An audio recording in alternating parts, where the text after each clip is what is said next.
Clip number 1543۔ اس clip میں آپ قرآن پاک کی سورہ نجم کی آیت نمبر 5 سے 7 تک کی تلاوت، ترجمہ اور تفسیر قرآن صراط الجنان سماعت فرمائیں گے۔ بسم اللہ الرحمن الرحیم۔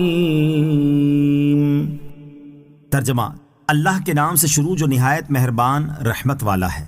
علمہ شدید القوی ذو مرۃ فاستوی۔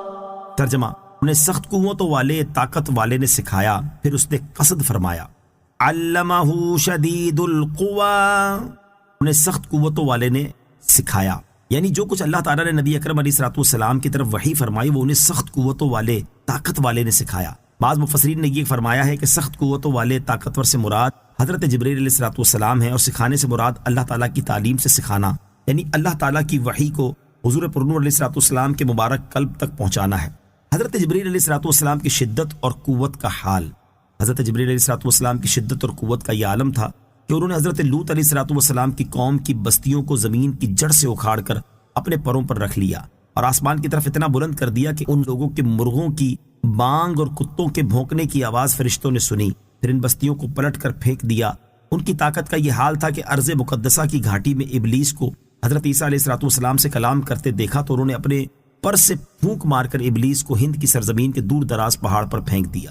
ان کی شدت کی یہ کیفیت تھی کہ قوم سمود اپنی کثیر تعداد اور بھرپور قوت کا مالک ہونے کے باوجود حضرت جبرائیل علیہ الصلوۃ والسلام کی ایک ہی چیخ سے ہلاک ہو گئی۔ ان کی طاقت کا یہ حال تھا کہ پلک جھپکنے میں آسمان سے زمین پر نازل ہوتے اور انبیاء کرام علیہ الصلوۃ والسلام تک وحی پہنچا کر دوبارہ آسمان پر پہنچ جاتے۔ حضرت حسن بصری رضی اللہ تعالیٰ عنہ نے فرمایا کہ شدید القویٰ سے مراد اللہ تعالیٰ ہے، اور اس نے اپنی قدرت کے اظہار کے لیے اپنی ذات کو اس وصف کے ساتھ ذکر فرمایا۔ اس صورت میں آیت کا معنی یہ ہے کہ سرکار دو عالم علیہ الصلوۃ والسلام کو اللہ تعالیٰ نے کسی واسطے کے بغیر تعلیم فرمائی۔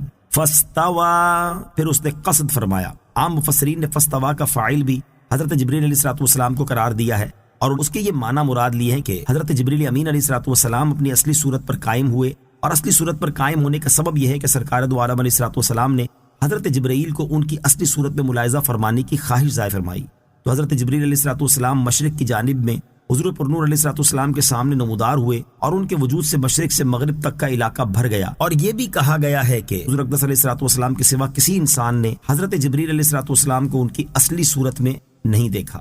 امام فخر الدین رازی رحمۃ اللہ تعالی علیہ فرماتے ہیں کہ حضرت جبرائیل علیہ الصلوۃ والسلام کو دیکھنا تو صحیح ہے اور حدیث سے ثابت ہے، لیکن یہ حدیث میں نہیں ہے کہ اس آیت میں حضرت جبرائیل علیہ الصلوۃ والسلام کو دیکھنا مراد ہے، بلکہ ظاہری طور پر تفسیر یہ ہے کہ فاستوی سے مراد سرور عالم علیہ الصلوۃ والسلام کا بلند جگہ اور اعلیٰ مقام میں استوا فرمانا ہے۔ تفسیر روح البیان میں ہے کہ حضور اقدس علیہ الصلوۃ والسلام نے افق اعلیٰ یعنی آسمانوں کے اوپر استوا فرمایا، اور حضرت جبرائیل علیہ الصلوۃ والسلام سدرۃ المنتہا پر رک گئے، اس سے آگے نہ بڑھ سکے، اور عرض کی کہ اگر میں ذرا بھی آگے بڑھوں گا اللہ تعالیٰ کی تجلیات مجھے جلا ڈالیں گی۔ پھر حضور پرنور علیہ الصلوۃ والسلام آگے بڑھ گئے اور عرش کے اوپر سے بھی گزر گئے۔ حضرت حسن رضی اللہ تعالیٰ عنہ کا قول یہ ہے کہ اس آیت میں استوا فرمانے کی نسبت اللہ تعالیٰ کی طرف ہے۔ اعلیٰ حضرت امام احمد رضا خان رحمۃ اللہ تعالی کے ترجمے سے بھی اسی طرف اشارہ ہوتا ہے کہ یہاں استوا کی نسبت اللہ تعالیٰ کی طرف ہے۔ وَهُوَ بِالْأُفُقِ الْأَعْلَى۔